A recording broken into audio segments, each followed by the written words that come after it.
It's all of a sudden got very quiet in here.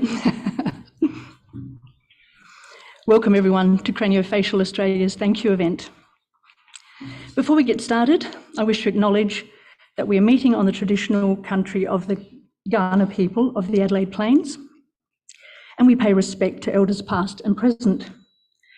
We recognise and respect their cultural heritage, their beliefs and relationship with the land, and we acknowledge that they are of continuing importance to the Kaurna people living today. So welcome everyone. It's wonderful to see so many people here. I think you will find the evening very, very interesting. So we'll have panelists here talking about their lived experience, and we've got researchers talking about their research. But before we start, we're going to show our corporate video, which will give you a bit of an insight to where we're at, what we do, and how we do it.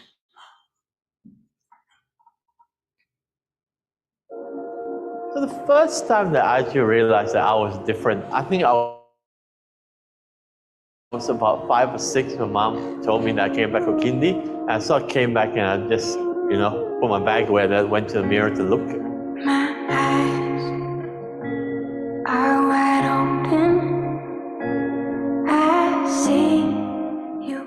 Questions start coming into my head, So what happened to me? Why am I like this? Why am I different?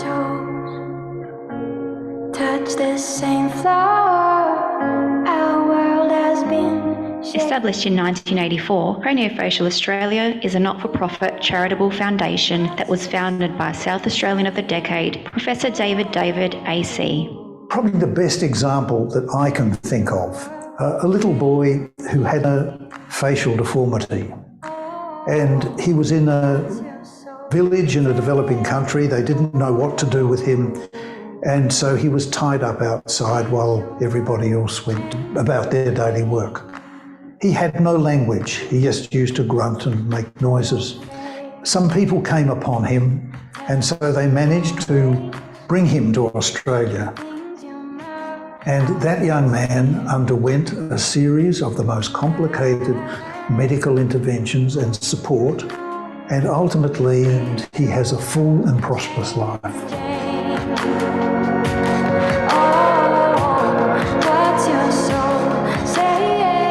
The organisation's vision is to support patients through their journey, advance discovery into craniofacial care, and educate and train health professionals. Human beings with these craniofacial deformities who have been considered to be worthless in the past, locked up in madhouses, now are shown to be highly intelligent, capable of having full and productive lives. And even if you are the sort of person who thinks only in terms of their economic excellence, then that checks out as well. They will produce more than they take. How we support patients is really from the time of diagnosis. So when a child is born and there's an obvious deformity, that is a huge impact on the mother and the father and their family. They had such big dreams for their child, and then they get presented with an issue which they weren't expecting. So from that point onwards, it's a real battle for parents. And then over time, they need support to go to operations, they need support to go to appointments, they need support to travel to gain medical service.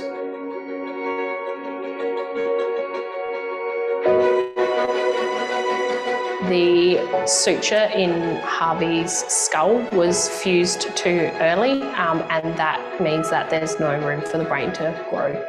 The night before the surgery really hit me, and I didn't get much sleep. I was questioning whether it was something that I had done through pregnancy that could have caused the issue. When I reached out to Craniofacial Australia and they sent through the care package, we got given a blanket that was stitched by people in South Australia that don't know my child. Like, there was toys, like there was a little t-shirt that says that he's a cranio warrior. So that was really nice and made us feel like the journey wasn't just our journey. I how many surgeries I had. I think it was around a dozen. Hello. Had I not had any of the surgeries, I wouldn't have been able to eat. Food wouldn't necessarily have gone down, and you could see all the way to the back of my throat. That would have made me feel ashamed, and I wouldn't have wanted to engage with the world. Craniofacial Foundation has provided us some funding. What the funding has given us is the ability to employ people within the laboratory and also to buy in the resources that we need to perform the experiments on some of our model systems. We want to understand how disorders arise so that we can try and fix them. But even better for us would be to try and stop the disease before it arises. Right? So if we can get preventative medicines in place, that would be our major outcome.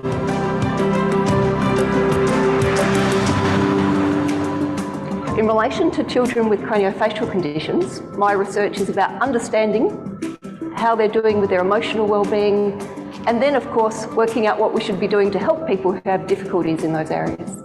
I think parents really appreciate understanding more about what a craniofacial diagnosis means for their child's future.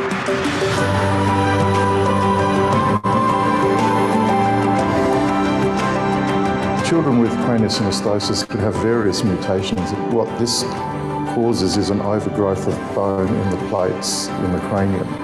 So what we're trying to do is shut that process down by inhibiting the bone forming process in these growth plates, and that allows the brain to grow naturally to its full potential.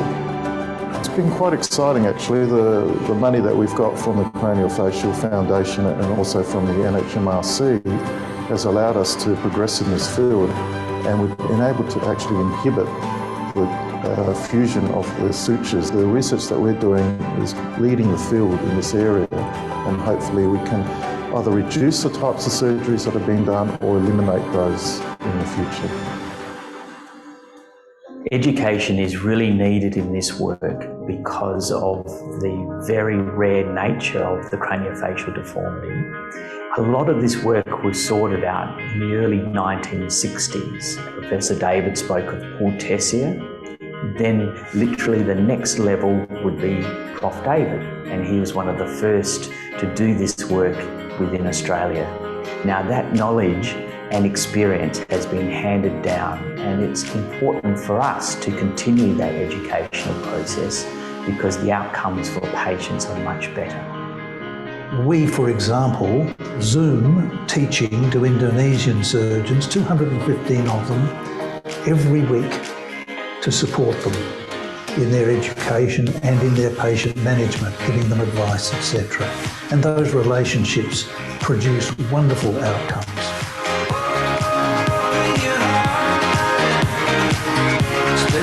We're so lucky here in Australia to be able to, have a foundation that does lead, craniofacial surgery and research and evidence-based, stuff all over the world. That message is being spread overseas, and all the young kids and the families overseas also get the amazing support that we have available to us here in Australia. It's really important because it literally changes lives.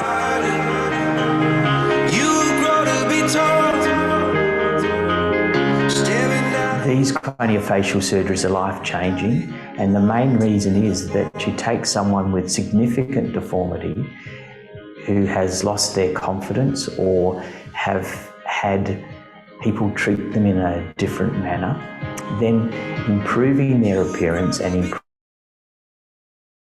improving the way their own self-perception is extremely important, and I think is life-changing.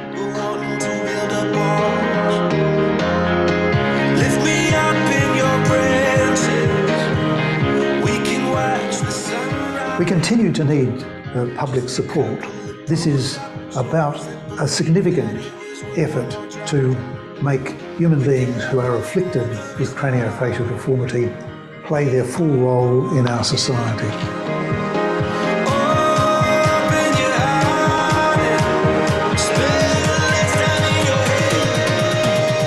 For people who are thinking about supporting the foundation, I would say do it. The difference that it made to me could only happen because people donate.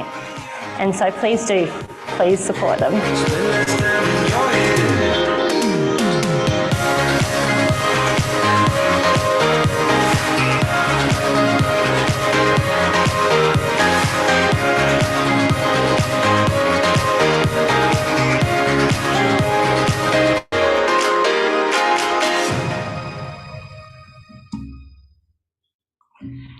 There it is. That will give you some insights into what we do, what our day-to-day activities look like. Before we continue, I just want to introduce our team. We're a tiny team. So my name is Barbara. I head up the foundation, and I've got the team sitting at the front here. If you could just stand up, I'll introduce everybody. So at the front here, this is Kerry, who's our fundraising manager. Then we've got Christina, our marketing manager. Matthew looks after administration, care packs, and also he's an IT guru, although he probably won't admit it. And then Michelle at the end is our accountant. So that's us in a nutshell, tiny team, 5 of us. So there's always a lot to do. And as mentioned in the video, oh, thank you. As mentioned in the video, we rely completely on public donations. We don't get grants, neither from the government or anywhere else. So it's really important that we share our vision as best we can. What we're really trying to achieve is that Craniofacial Australia becomes the go-to place. Anyone in Australia that has a diagnosis at birth, or prior to birth often, by the way, of a craniofacial deformity disorder, they come to us. We want to be the place to go to. We want to provide them with facts. So we will never give them medical advice, but we'd like to be able to point them in the direction. Where do they need to go? Where can they get help? And of course, we assist people. As you noticed in the video, we assist them with travel, with accommodation. We give them lovely care packs, which help people just know that they belong to our craniofacial community. So it's a great place to work, can I just say? And we do need support. So as I said, our vision is really, we've got so much more to do, so many bits and pieces to do. We help a lot of people interstate. There's room to help more. Anyone at all who's affected with a craniofacial deformity can come to us. And now I'd like to continue the main reason we're here, which is our panel discussion. So Dr. Ben Grave, craniofacial surgeon, will chair the panel. And I'll just give you a tiny bit of background from everyone. So Ben Grave has been a craniofacial surgeon since 2009, and he trained under Professor David, who, by the way, couldn't be here this evening. So he sent his apologies and wished us all well. So Ben trained at the Women's and Children's Hospital, as I said, and he continues to help paediatric and adult patients with the craniofacial deformity. Stan Gronthos, at the end there, you also saw him in the video. Professor Stan Gronthos is a National Health and Medical Research Principal Research Fellow. His research specialty is in stem cell biology and regenerative medicine. He's founder and head of the Mesenchymal Stem Cell Laboratory in the School of Medicine, Faculty of Health Sciences, University of Adelaide. Then we have Amanda Osborne, Dr. Amanda Osborne, who is a Senior Research Officer at the University of Adelaide. Her research is in the field of clinical neuropsychology. Both of these researchers are currently undertaking research in the field of craniofacial deformity. Then we have Brianna, and Brianna's here to talk about her lived experience. In her 21 years, she's undergone many, many surgeries, and she's had a difficult path. Now she's studying at the Flinders University, and she's looking forward to a wonderful future. So it'll be interesting to hear about her experience and from our researchers. Thank you. Hand over to Ben.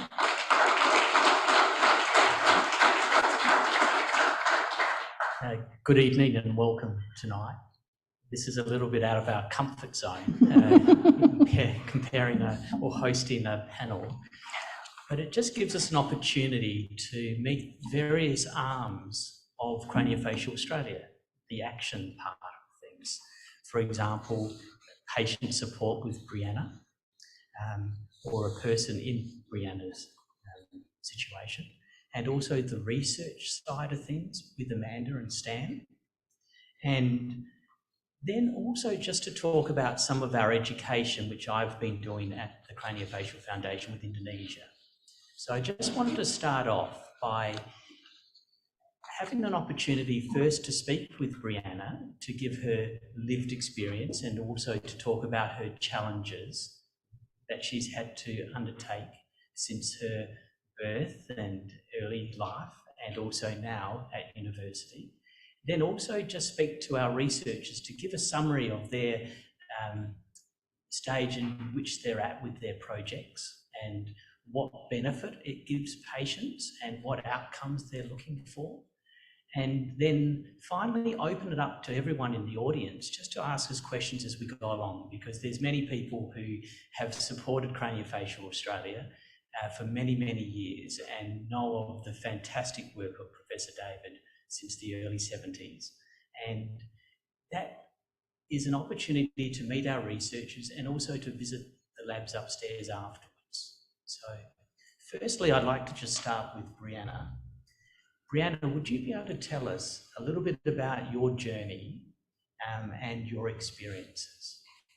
So I was born with a cleft palate, and my whole life I've been struggling with people just looking at me different, and I would always ask my parents about it.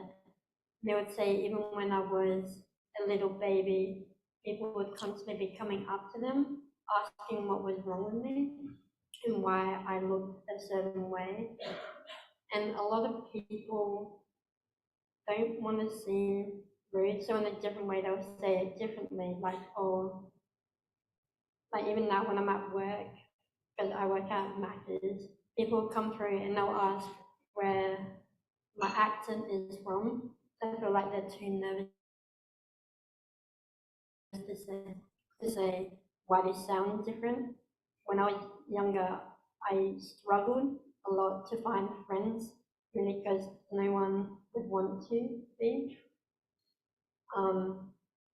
And I would constantly be bullied by people saying how I shouldn't look the way I do and that I just shouldn't sound like that, or I just sound different.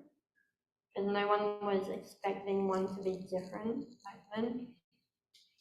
But as I grew up, I feel like I started to notice the stares more and the looks and the constant questions from people. And then I started having surgeries and it got better, but I was still getting bullied a bit. And then I moved schools and I met my best friends that they are now today, and they changed so much.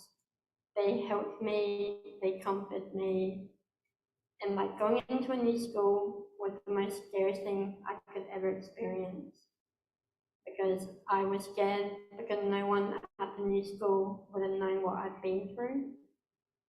And so when my parents did tell me I was going to move, I was so scared. I didn't want to move. I didn't want to have to deal with more people staring. But I feel like now that I've grown up, I'm used to it in a way. I'm used to the looks. I don't really think much of it anymore because I know myself that I am who I am and that I am beautiful and that I don't care about what people think of me as long as I know that I look good. And I know my friends think I look good and my family constantly tells me how I am so beautiful. And that's how I get through it.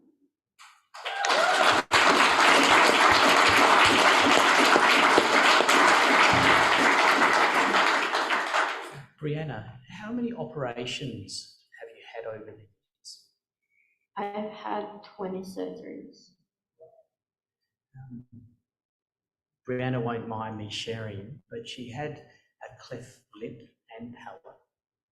And Professor David's protocols are such that it's very regimented in that children who are born with a cleft lip, there are operations when they're 3, 6 months of age, then 9 months for their palate. Then constant appointments, haven't there been over the years, with speech therapy, social work? I remember Professor David always telling us and talking and saying that the parents are the most important people, especially the mothers, because they always bring their children to appointments. And also the fact that bullying is a big thing as well. During your teenage years, how you touched on this a little bit, but did you have any support with some social workers or psychologists? Did that help at all to be so resilient and then obviously eventually flourish about how you are now? Yeah, my first school, I did have a teacher who I would go to during the day, and she would ask how I am doing, and we would just talk about everything so I could just let out how I feel about stuff. And then when I would, like some days I would have an appointment, and on those days that those teachers would talk to the students and just ask them to like be nice, and it helped a lot being able to have someone to talk to, because when you're like constantly being stared at and bullied, you don't really feel like talking to anyone because you don't want to burden people with how you feel. So you just want to keep it closed off and not make anyone worry about you. I feel like with the teacher, I was just able to tell her everything, and I was able to just tell her. And then even my mum and my dad, they were like the biggest supporters I've ever had. They would constantly be there for me if I was crying, or like they would go to the school themselves and tell like the principal that it wasn't okay, that people were being rude. I thank them every day for it. One of the comments also I recall from Professor David is that they very much resilient, people with craniofacial deformity. They know they're different in different ways, but they're able to cope.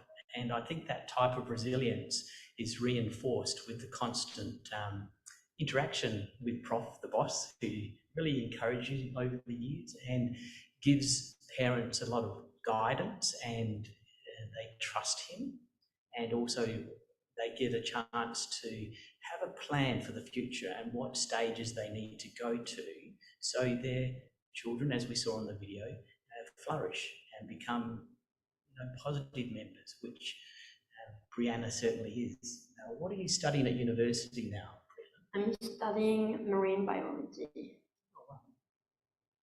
I think we all wanted to be a marine biologist at one stage. We'll come back to Brianna because she's the focus of all of our work. With Amanda, could you let us know how your research is going, and also how you consider it has a good and positive impact for patients? Thanks, Ben. And thanks, Brianna. I think sometimes when you're on the research side of things, you don't necessarily get to hear those stories. And that's why we do it, I think. At the end of the day, I show up for work because I know that I can do something that will help people like Brianna get through life a little bit better and feel a little bit more supported. So just to go back a step there, I work in the School of Psychology at the University of Adelaide, and I've been working on craniofacial research now for about 7 years. And I will acknowledge my co-worker who is not here tonight, but that's Professor Rachel Roberts. And the reason that she's not here is she's currently, I believe, mid-flight from San Francisco, having just presented our research at the American Cleft-Patter Craniofacial Conference. So everything that I say is also due to Rachel and her work. So we've done a couple of different projects over those years. Firstly, we looked at unoperated or conservatively managed children with atopic synostosis. So our work is primarily in the craniosynostotic area. And so we were contacting families here in Adelaide and assessing them in terms of how they were going. So that was everything from cognition to behaviour to their psychological outcomes and functioning. And we did that for basically from almost infancy, so it was about 2 years actually, toddlers, through to about 30 years of age. We were able to get some participants to inform that research. So that was really fascinating and good in that whilst there were a few pockets of areas that, you know, from a cognition perspective that the children in particular were struggling with, generally they were actually doing as well as what we call the controls. So the age, the other children of the same age and the same gender that we had do the same assessments. So it was really nice to see that they were actually doing okay. And there was some variation, definitely, and it's all very individual, but overall it was really nice. The other thing was that we looked at some psychological assessments, and it was interesting. Ben talked a little bit about resilience before, and the adolescents and the children that were actually doing some self-reported perceptions of how they felt other people perceived them. The children that had metopic synostosis actually felt better within themselves about how they looked and how they looked to other people. So there was that normal dip in adolescence and early adulthood when everyone starts to get worried about, you know, how they're looking to the other sex. So that definitely happened, but it was worse for the children that did not have metopic synostosis. So that work we've had published, it's been presented in Paris a couple of years back, and we then moved on to have a look at sagittal synostosis, which the first condition is the suture that closes down the front of the skull, and sagittal is the one at the back. So that's when they close either in utero or too early in life, thereby restricting the brain, which I think was on that video. So the sagittal synostosis group, very, very similar outcomes. We weren't specifically focusing on children here in Adelaide. This study was a national one, and it was done through, we recruited families through social media and through support groups, craniofacial support groups, and they were able to do a series of quite a comprehensive series of online questionnaires about how they were feeling, and we got both the parents and the children to do them so that we could compare whether or not there were any differences in that. And for the children that were here in Adelaide, we were also able to do some cognitive assessments for them too. So that came out with very similar results. And certainly there's a term called executive functioning, which is basically how well or how flexible we are in our thinking and how good our working memory is, and whether or not we can inhibit some response that we would like to give naturally and give another. So at times, some of the results for that showed a little bit of difference. So I think that that's an area that we believe certainly needs to be investigated a little bit further. But again, from a psychological perspective, behaviourally, the children were doing really, really well. Most of them had received surgery. Many of them had received surgery from the team here in Adelaide. So, you know, for years, I think having done this research and watching families go, no, we live interstate, but yes, we came across to Adelaide because that's where we wanted to get our surgery done, because that's the best place to have it done. So that was convenient. Thank you for that. It was convenient for us because that meant they were coming to Adelaide for referrals and we could see them. So yeah, it's been a really interesting journey, and it's lovely talking with families and the children involved and hearing actually being able to perhaps convey a little bit of information about what life might look for them in the future, that, you know, it's all going to be okay, and that whilst times are tough currently, or they can be tough, that, you know, as the years go past, though it'll just even out, it'll be fine. One of the interesting aspects of the research that Amanda's doing is looking at children that have been unoperated. So children that come along and they're born and they have some difficulty with the birth process because their cranial sutures are fused. So craniosynostosis is premature fusion of the cranial suture. And sometimes they present and in that mild situation where, for example, there's the metopic suture here that Amanda mentioned, and often you don't need to do an operation because it's only a mild deformity, and it's at the point that there's no pressure on the brain.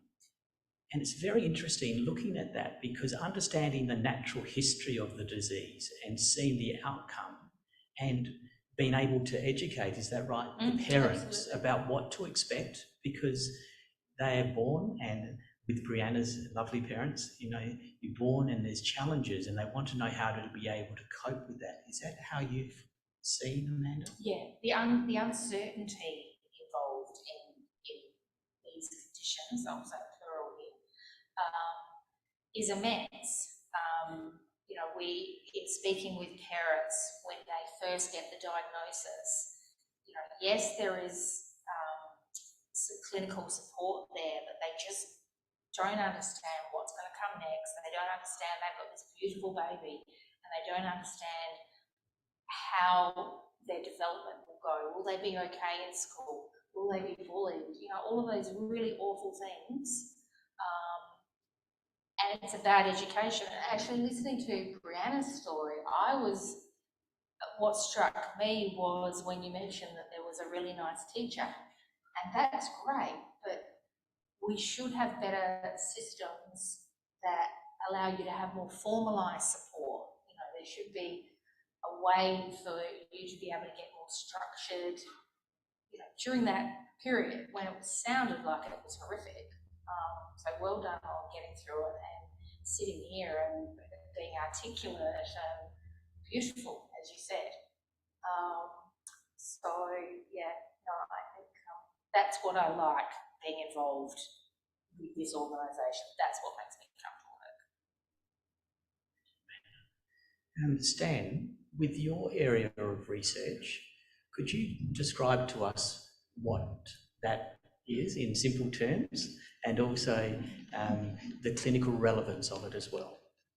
Yeah, and congratulations, Brianna. It's fantastic you being up here, and to the surgeons as well. They do a fantastic job with these kids. So really, I'm a basic researcher, scientist, and I've had an interest in stem cell work for probably more than 3 decades now. Being from Adelaide, I was involved in initial studies at the tail end of it, actually looking at the bone marrow stem cells, and looking at these cells can be harvested and used for therapies in different types of cancers. And the work done here in Adelaide, where the whole world was using bone marrow transplantation, we developed an alternate method where we could harvest the stem or the blood stem cells from these patients without going straight into the bone marrow. So we could induce those stem cells to come out of the bone marrow into the blood, harvest it, and treat these cancer patients. So that kind of allowed me to kind of explore different areas of the bone marrow. And one of the areas that, going back 30 years, that was kind of undercooked was the skeletal system. So I was kind of one of the pioneers in the area of looking at what are skeletal systems, do they exist in the human system? If so, what do they do? So I spent the better half of 2-3 decades isolating these cells, characterising them, and they've eventually developed methods and translated that into the clinic for looking at non-union fractures. And they using these stem cells. I was also the co-inventor, discoverer of dental stem cells. So I did have an interest in the skeletal system in its entirety, but not so much in the cranium until I did a postdoctoral training at the National Institutes of Health at the NIH in Maryland, US. So that I gained a better appreciation for dental biology and craniofacial biology. At that time, when I came back to Australia to set up my own lab, I continued on with the skeletal stem cell work, but also looking at potential stem cells within the cranium, sutures. And being a basic researcher, I didn't really have an appreciation of what patients with craniofacial disorders were going through. And I ended up meeting some of those patients. And one was a little girl called Sophia, who had craniosynostosis, Sutherland-Schultz syndrome. And it was amazing. We did a little interview, Q&A together over Zoom. And she kind of inspired me in terms of, these are real people with real problems, and we've got solutions potentially in the laboratory that could help them. So in my training and looking at how these skeletal stem cells tick, we identified these molecules within the cells that can dictate whether a cell becomes a bone cell or not. And we're able to use drugs that manipulate those factors to tell the stem cell inside the body or outside the body, if we extract it, to actually start making bone or suppressing its ability to make bone. So we've been using this technology to try and trick the sutures as they're overdeveloping and making too much mineral in craniosynostosis, trying to trick the suture stem cells to stop making bone and reverse that process. And the other side of the coin is using the same technology but reversing it, and trying to make the cells make more bone. So those patients that have large cranial defects or people with large fractures that don't heal, we can use that technology to trick the cells to make them more active and make more bone and repair the bone quicker. So that's the type of research we're doing at present.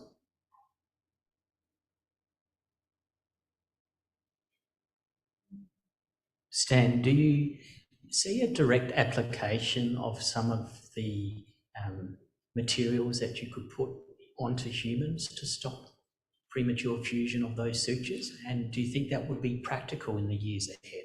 Yes, yes. And my ultimate goal, I suppose, is to put surgeons out of business, and dentists.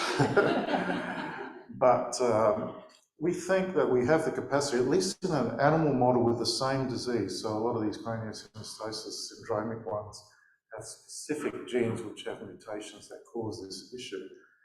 And we've created mice that have the same genetic defect, and they have show phenotypes such as craniosynostosis and shorter stature and other things like polydactyly and other issues associated with craniosynostosis in general. So we've developed these mouse models, and others have as well, and we've able to take our technology, identify those different targets, gene targets inside the skeletal stem cells or suture stem cells, and then apply the drug at the site using biomaterials that carry the drug and can dissolve in the body and release the drug. The biomaterial itself is inert to the patient, but what it does is localize the drug and release the drug at a higher concentration at the site that we're looking at, and it tricks the cells, it gives them a signal to stop making bone. And that's targeted, and it also is reversible, because we know when we apply this therapy in the mouse system with craniosynostosis prior to the sutures fusing or starting to fuse, and then wait and see, what we find is at the time when we expect the sutures to have completely fused, they remained open. And later down the track, because we've stopped the treatment, the sutures started to close again. So the process was reversible. Now, this isn't a small mouse where the time frames are quite different. And in craniosynostosis, you're looking at months and years to at least allow the child to grow to an age 2 or 3, to allow the brain to grow to a decent size, at least 90+% what it should be. So if you can appreciate the lifespan of a mouse is only 2 years, with humans is 80 years. So this allows us to look at a very short time span to see how we can stop the fusion and then allow it to occur naturally, to allow the brain of, in this case, the mouse, to grow. So we think we're on the way, but unfortunately there's not a lot of large animal models that we could do this. So once we've done a proof of concept in the mouse system, it may have to end up going into early phase 1s in humans, where we do safety trials up front. Excellent. Sounds very interesting. Maybe we can open up to the floor to ask questions, but I'd like to just ask Brianna, how have you coped over the years of attending appointments here in Adelaide? Have you struggled travelling, or have you been sick and tired of attending often? There was a lot of appointments, especially dentist appointments. I think I was there like every single week at some point. So I would definitely miss a lot of time at school, which did get a little bit hard sometimes because I would miss important work or tests that would mean a lot. Especially in year 10 or 11, I had my major jaw surgery and it made me miss my exams, which for me was a good thing. But for like teachers and my parents, probably not the best thing. But it meant I had less to worry about. Nobody liked it. Well, you clearly did okay with your schooling to get there in the end, which is the main thing. Yeah.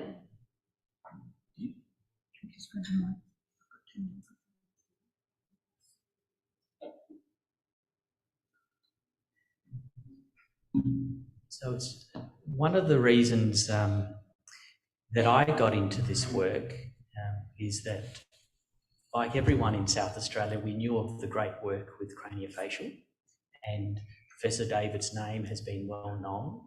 And at that time, I was at school at Ross Trevor College, and Prof David's son Benedict was in our year. So over the years, you do find that this type of work really does have a great interest because it's quite noticeable and it has a big effect on people's lives. So over time, this type of work is quite a privilege to do, and but the complexity of it is the hardest thing. And one of the things that I just gather really from talking tonight so far is that it just reminds me of how complex these conditions are, and often you don't really know what to do. And many people here we've worked with in the clinics and in the unit, and often children would come in, and I remember Professor David saying, with these complex, you're not too sure what to do. So often what happens is that you have a multidisciplinary team of health professionals. There could be a neurosurgeon, an ENT, maxillofacial, craniofacial, a plastic surgeon, and often together you work out how to manage these children, because a lot of this has been developed really over the last 40 to 50 years. And the main conditions that we treat at the craniofacial unit are cleft lip and palate, craniosynostosis, which is the premature fusion of the cranial suture, and often those children would have an operation in their first 3 to 6 months of life and then be monitored over the years. Sometimes they don't have another operation apart from just being monitored and supported and have speech therapy, have psychosocial assessment and support. Then there is the facial trauma, which we often see, unfortunately, due to violence, both on the sporting field or road traffic accident or domestic violence. And those operations, you have a child or a young adult who perfectly progressing throughout their life, and one night they just have a catastrophic change and they present themselves with a head injury, facial bone injuries, and they need to be rehabilitated so they have good outcomes in the longer term and back into society. And we saw on the video the very rare ones from Southeast Asia, which is a huge passion of Professor David, because in those early days, and Ian Wall, who is his anaesthetist, travelled to Indonesia and looked after these children and brought them back to Australia and had those operations. So they're the things that I see which have been a big part of my working life and hopefully continue to be. Does anyone have any questions for any of the panel members?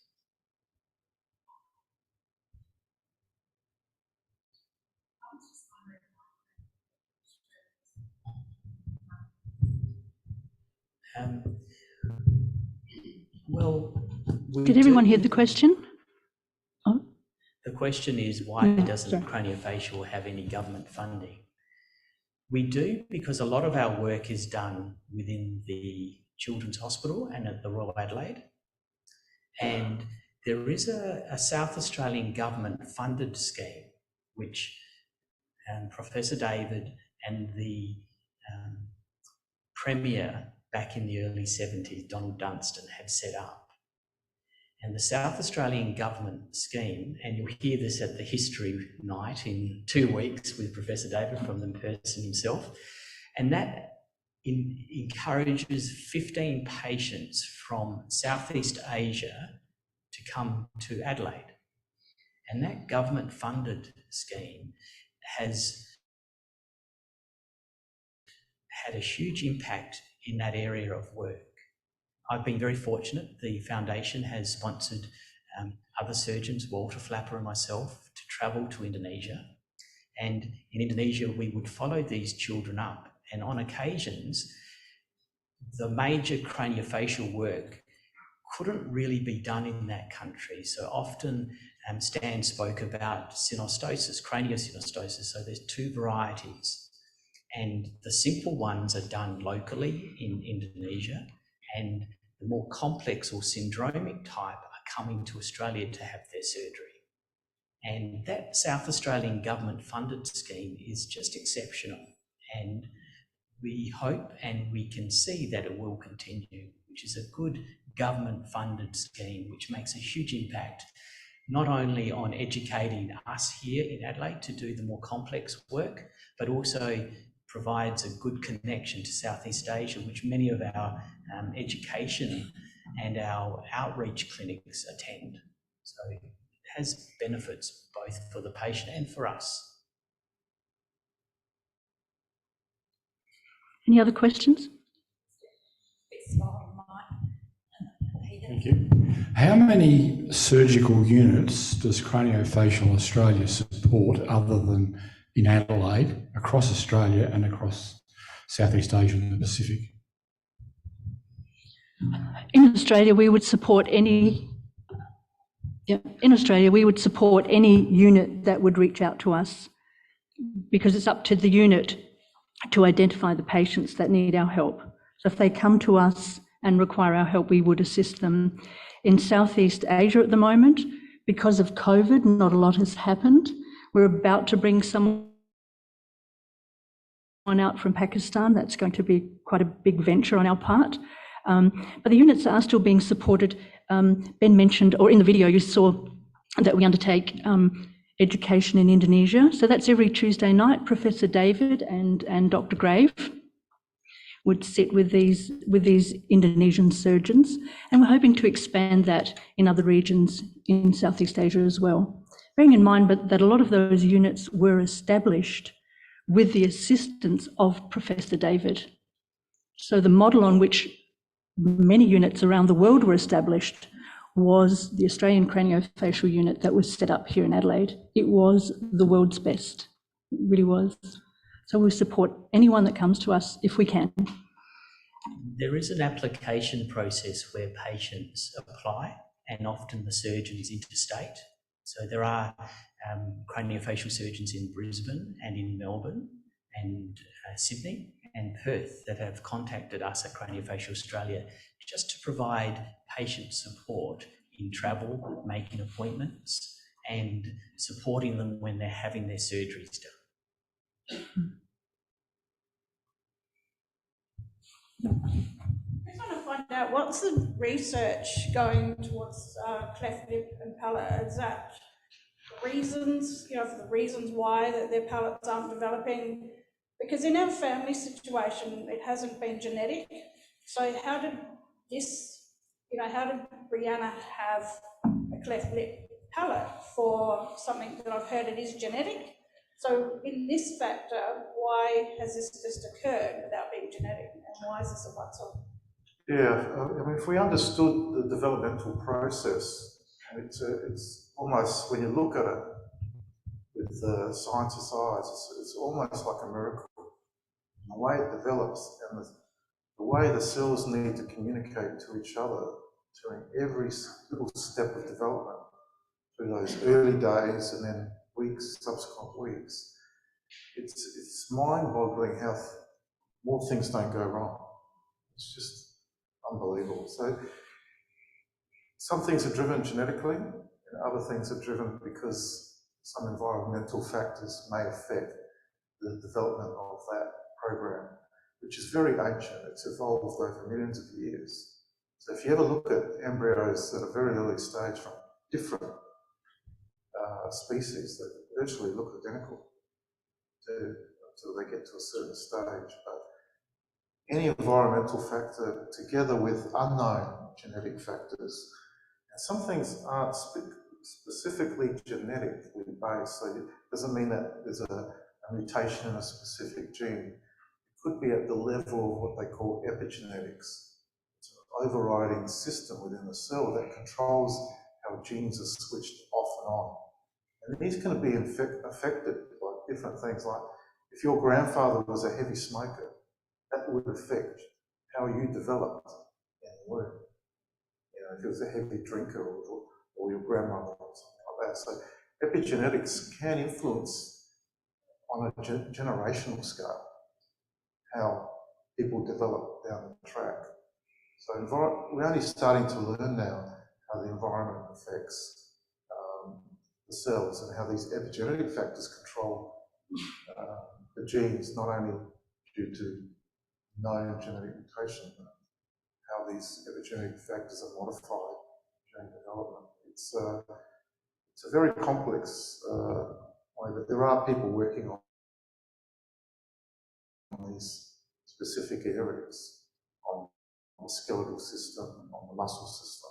So eventually that knowledge will come together, but it's quite complex. So will that mean that she will become genetic for her, so will her children Not necessarily, because it's not a direct genetic link. That it may have been a random thing that happened just for her when she was developing. It may not occur again. Thank you. Interesting, I think, for for parents as well, wondering why. But these days we're doing a lot of genetic testing on people, and everyone's submitting DNA and getting their genes checked to see where their where the heritage is and stuff. But what's happening in the future, I suppose, that everyone will be identified in terms of the genome one day, and we'll get a better knowledge of why some people develop certain diseases, and even after birth and later in life, why someone's more prone to, say, type 2 diabetes or heart disease rather than someone else. Stan, is there a group of, or population group that are more prone to craniosynostosis? I haven't looked into the literature in terms of the frequency of these, but I imagine in areas where there are genes that are known to cause craniosynostosis, if those are tight communities where you get a bit of interbreeding between populations don't outbreed themselves, then you will perpetuate that gene. And that can be an evolutionary thing, like with thalassemia in the Mediterranean population, and another mutation that causes thalassemia in Southeast Asia, kind of been developed in those tropical areas like malaria as well. It causes an issue, but that issue helps you survive diseases like malaria, like sickle cell anemia, help in that in African populations. So these things do develop, but it's usually around populations that don't breed out too far. I think there was another question. Linked to short stature. How far you got with that? Because that's, in our particular instance, is quite significant, and that's the first time I've actually heard that mentioned, being connected between the two. So, yeah. Yeah, so what happens with the genes that are associated with craniosynostosis, and the one that we're working on, Sofman-Shotson syndrome, which is caused by a gene called TWIST1. The TWIST1 is very important. It dictates to genes to switch off or on, and usually tells genes to be switched off. But it's important for what they call mesodermal development of the skeletal and muscle system. And that involves some of the cranial facial areas, but also the axial skeleton, the long bones, the spine and that. So it can affect those, and it can affect the growth plate areas. So those growth plates are really important in terms of allowing someone to grow longer bones, their fingers. So that's the TWIST1 gene. And when we did research initially, we were looking at TWIST1 as a regulator of skeletal stem cells in the bone marrow environment. Then we realised that there was a disease where a patient had a functional, dysfunctional allele in the TWIST gene that caused craniosynostosis. That kind of pushed us towards that disease because we're already working on that gene in the long bone. So in a family, there's a possibility of somebody having both, or one sibling having craniofacial issue, the other one having that, and the other siblings nothing. That's right, and it depends on the mutation, the prevalence of that mutation, in terms of which cells are being controlled by that gene. Some patients have different mutations. Other patients, we found one patient that actually had 2 mutations on 2 different genes. So you get 2 genes, 2 alleles per gene. And usually people have a mutation in one gene. But this patient had a mutation in both genes. And they were quite short and had other skeletal deformities apart from the craniosynostosis.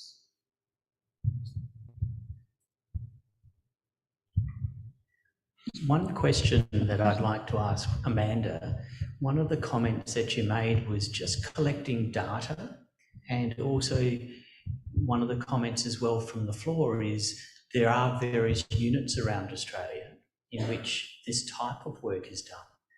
What are the challenges that you have noticed or come across in trying to collect data?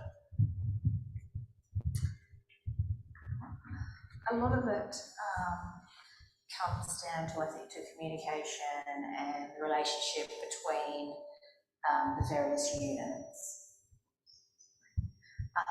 So at the moment we're interacting with Melbourne. There's actually a couple of units in Sydney, Brisbane and also Perth in terms of offering them the opportunity to join this research. We run out of Adelaide and primarily out of the Rivers and Children's Hospital, but by doing it this way we're able to contact patients that have gone through the hospital system over the years in a more formalised way. So rather than it being people that self-select to actually join the research, you're actually sending information to every individual who's undergone particular surgery that we're interested in or have the condition that we're interested in. So it's the challenges, I suppose, are purely the relationship stuff in terms of explaining the benefits and getting things through ethics, the bureaucratic processes, the regulatory systems that are different between different hospitals. So it's all very, I say time consuming, but there are a lot of regulatory issues that we need to ensure so that we don't cause any harm, basically, when we're talking to people, and that each hospital is comfortable that what we're doing is good for them. So that's the primary area of challenge. Thank you, Amanda. Question. There's so many groups of craniofacial deformities. What's happening with research on those that are extremely rare?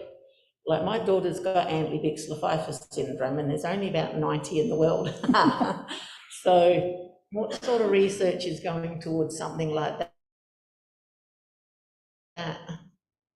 Yeah, no, that's a very good question, because a lot of these rare diseases have been overlooked for a long time. I mean, there's some syndromes that we're looking at, and we're interested in a particular gene, and we approached a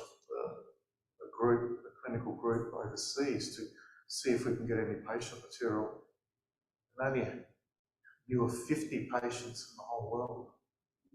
So it's quite rare. But the federal government recognises that there are a lot of rare diseases that there's no funding for, basically, unless there's foundations like this that are supporting it.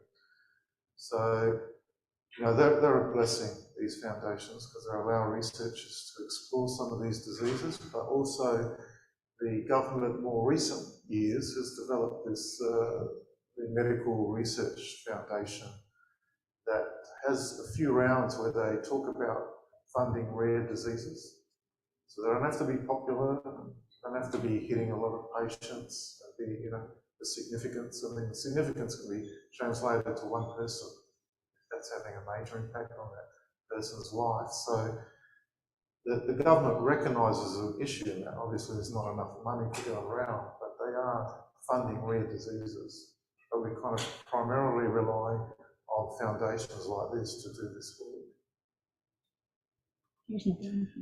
First of all, I'd like to thank and commend all of you, and I found the panel really informative and moving, so thank you. My question was, tangibly, how can we as audience members help Craniofacial Australia in the best means and manner, and what assistance does Craniofacial Australia need to perform its mission? Dr. Greg Miller, thank you so much. Thank you so much for asking the question. As I said earlier, we do rely on public funding. And I was about to get into that shortly, but I may as well now. We would hope that people that we've supported might reach out to us to do some fundraising on our behalf. And shortly we will be showing you a video about a family in New South Wales that have done exactly that. That's all we can do. It's awareness. Obviously, COVID hasn't helped, but that's why we're hosting this event tonight, just to get out there again. There are lots and lots and lots of charities, as you know. I mean, there are 500,000, no, 500,000? There are lots. I think there are 500,000 charities in Australia. It's ridiculous. So it's a tight market. It's really difficult to find corporates that will help us, except we do have someone here, a company which we'll talk about shortly. And usually people that assist us in a big way are people who have somehow been touched by it. So someone whose grandchild has had a facial deformity, someone who's had a facial trauma through a motor vehicle accident. It's just hard to do. So we're trying very hard through social media to create awareness, to talk about our research, to let people know about individuals such as Brianna and their journey and how difficult it can be. That's all we can really do. But anyone that would like to fundraise on our behalf or assist us, please reach out to us. We We do get funding interstate, so a lot of our donors do come from interstate as well. So it's not just South Australians, because we work nationally. There's just a lot of work to be done. So thank you for the question, Greg. But on that note, Dr. Greg Miller has sort of joined our team through the Australian Dental Foundation, which he has created. So he'll be assisting with the patient that we're about to bring over from Pakistan, who's going to require complex dental work. So between Dr. Grave and Dr. Miller, this particular young girl will be looked after. So thank you for that, Greg. Thank you for the question. Are there any more questions? Yes.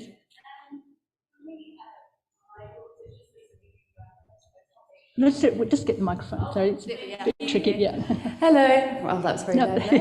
Amanda, thank you so much. I read your paper on this topic, and it was very helpful for me searching for information about my daughter's diagnosis recently. I suppose the question for me is, as a parent who's recently just going through this journey with my daughter, is there a point where we can know more about Craniofacial Australia at the point of diagnosis? So across Australia, you know, children or families, they hear the diagnosis. I think that the gap is there where this is the next point to stop you going to Dr. Google and the dark area of the internet. I only stumbled on Craniofacial Australia just by meeting some of the team recently. And I think then that could help with the issue of support, because that's something that would have been really useful for me at the time of diagnosis. So is there any work with professionals across Australia to achieve that? We're trying very hard to do that. So I have been in touch with all of the units around Australia. It's difficult sometimes to engage the surgeons to find out who their cleft coordinator or craniofacial nurse is. So it's been difficult, but we are actively working on that. We've found some assistance. We've built a lovely relationship with Ronald McDonald House. Thank you very much to Melissa and her team, because we've found a lot of families are staying at Ronald McDonald Houses around Australia, and we're getting referrals through them. So that's working, but it's all new. While we're a tiny team, we're also a relatively new team, with only one person having been here longer than 18 months. So there's a lot of work to be done, as I said before. So we are engaging the units. We're doing as best we can. We're looking for referrals. We're using Facebook. A lot of our referrals are coming through Facebook, where they're just seeing messages, or LinkedIn, where they're reading the story. That's all we can do. It's groundswell.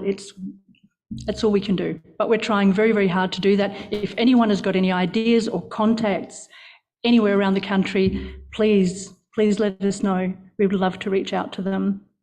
Thank you for the question. It's just, yeah, we're working on it. In 12 months' time, I think we're going to be in a very, very different position. If there are no more questions, did you have anything else, Ben? So what I want to do here is, we talked about giving back. There's a short video I'd like to show you shortly. The Forsyth family are in New South Wales, and they reached out to Craniofacial Australia in the thick of COVID.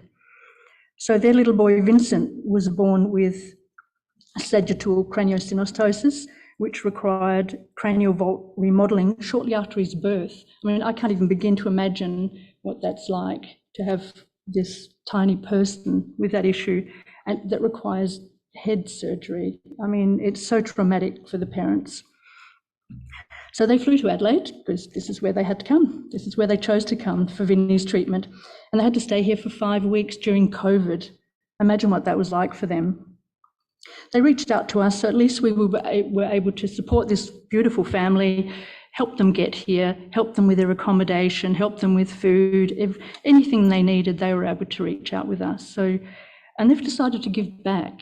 And they're doing it big time, by the way. So they've decided, Dad Shane and his brother Wes decided to undertake their first Ironman. So about a year ago, they started training. Last weekend, they participated in this Ironman. It's tough going. And they raised, how much did they raise in the end? Nearly $7,000. I mean, that's amazing.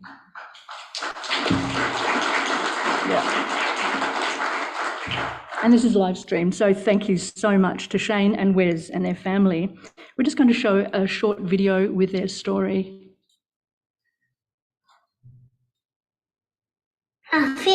Vincent who? Hello. Can you say thank you? Thank you. Say Cranio.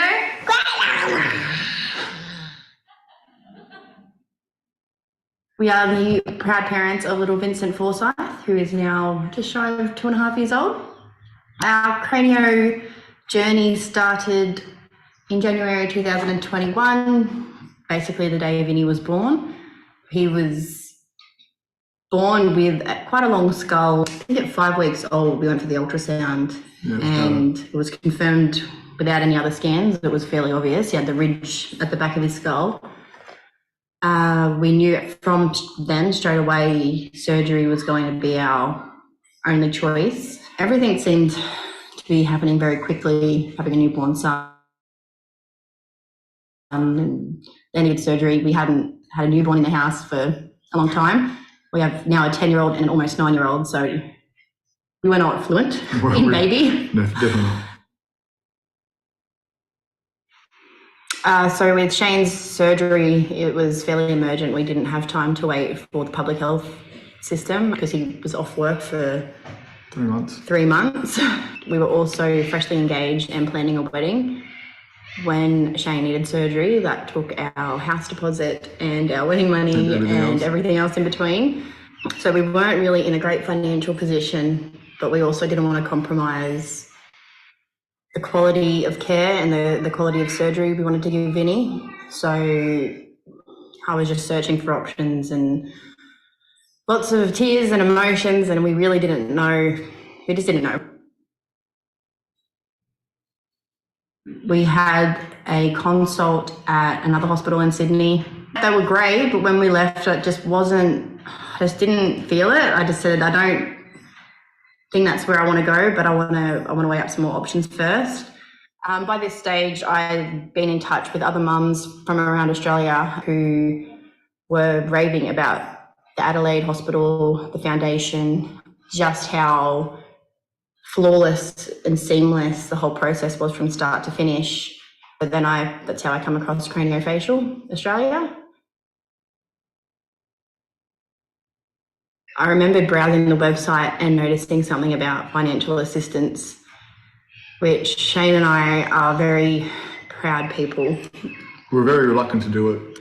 We kind of run out of options. We touched base with the people at Craniofacial Australia, and it was almost like instant relief. Like, it didn't take long for them to say, yep. And like I said, at this stage, we paid for the surgery, we'd cancelled our wedding, we don't own a home. We had a lot of outgoings, and Shane was off work on income protection. I was nursing a 6-month-old baby.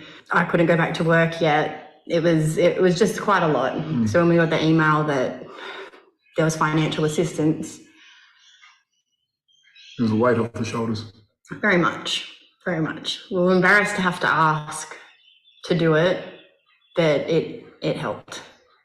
So after all the travelling, the surgery, we were finally home and we did it. Vinny was on the mend. Shane was able to walk again after his surgery. Things were looking better. And a friend of his was doing triathlons.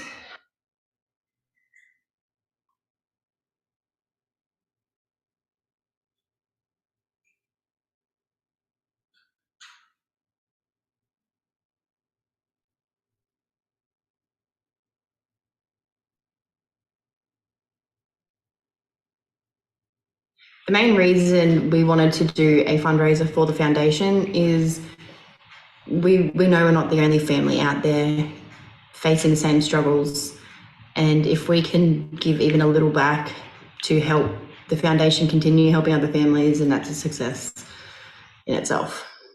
While we've got the opportunity as well, we just wanted to thank you again, not only for the financial assistance, but just the support in general. It really was the darkest and toughest fight we've had to date. When it involves your children, it's just hard. It's just really hard. And without Cranio Australia, we wouldn't have been able to get this done and had it as successful as it has been for his recovery. He's, what can I say? He's a crazy 2-year-old that is just the light of our lives. So thank you. It really, really means a lot. Say bye. Bye. Wave. Bye-bye. Wave.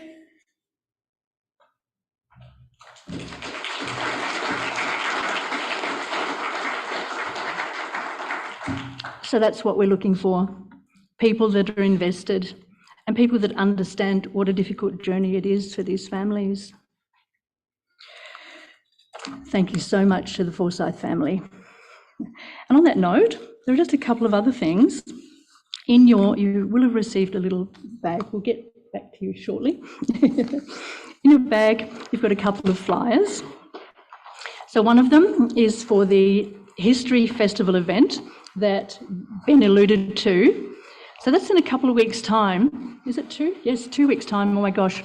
So Professor David, we're hosting the event at St. Peter's Town Hall, and Professor David will be giving a 2-hour talk on the history of the Australian Craniofacial Unit. He will talk about the overseas trips. He will talk about the lay of the land politically. How were we able to create the world's best unit in little old Adelaide? And it was the world's best unit. So that'll be a very interesting evening. It's free to attend, so add that to your calendar. If we're oversubscribed, which I think we might end up being, we'll probably do a follow-up event in a couple of months. So please book. But the most important one, this is where we can really get your support.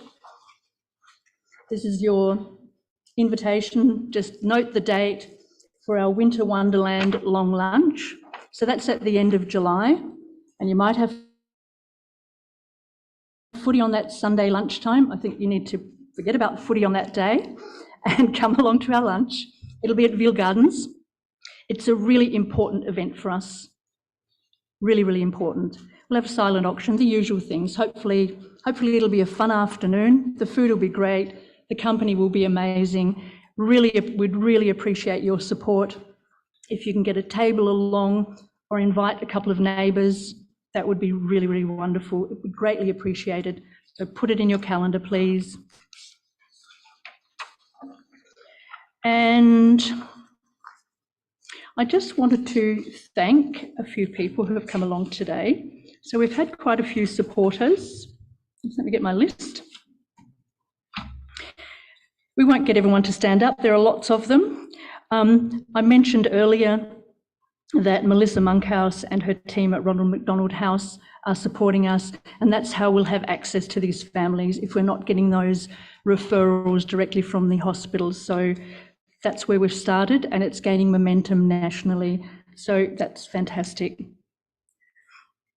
Peter Cox is here from Gelista Gelati, who supported us at a number of events with their amazing gelato. So please, if you're out there and you can see it at Foodland or wherever it is, it's amazing ice cream. And I mentioned earlier Dr. Greg Miller from the Australian Dental Foundation, who's about to support us with one of our international patients. I'm grateful that he's here this evening and supporting us. Sue Redman has supported a number of our events over the years, and recently some of our smaller events. Watch this space. We're hoping to do something as well as the winter event, hopefully a Melbourne Cup event. That's the plan. We'll see how we go with that. And then we've got the lovely big team, our ongoing supporters from Refined Real Estate. Where's Victor? Snuck out, came back in. Has he gone out again? Oh, pardon? He's okay. Oh, he went and he sort of came back. He's unfortunately had to go again. We've had an ongoing relationship with Refined Real Estate for about 6 years now, and their staff donate to us every month, I think, and those funds are gathered. They're given us to us once a year, and thousands of dollars that we get from this wonderful, wonderful group of people. So his team include Cheryl, who's unfortunately not here this evening, Alex, Paul, Noah, Sam, Ian, who's also our Father Christmas, for our Christmas event, who's there. Enrique, Julia, Chloe, Raoul, Helen and Lorene. I hope I haven't missed anyone. They're an amazing team and very inspiring. Thank you so much for all of our supporters. Thank you. And finally, we'd like to thank our panel. I hope you've enjoyed the discussion.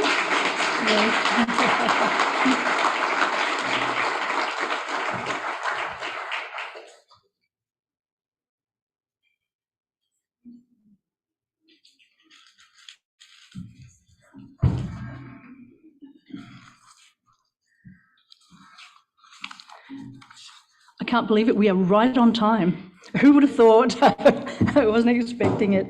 Look, thank you so much for coming this evening. We really, really appreciate your support. At least now you know what we're doing, where we're going, and the amazing people that are working behind the scenes with us. We also have a couple of our board members here tonight. There's David Smith. I'm not sure if Nick Pine is here. He was going to come. No, he probably didn't make it. Obviously, Ben's on our board. The others unfortunately couldn't make it. So thank you again. The lab tours are starting shortly. And if you're doing a lab tour, you go and see Rose just there. And otherwise, food and drinks will still be served for another half an hour. Enjoy the rest of the evening, mingle, and thank you so much for coming along. Thank you.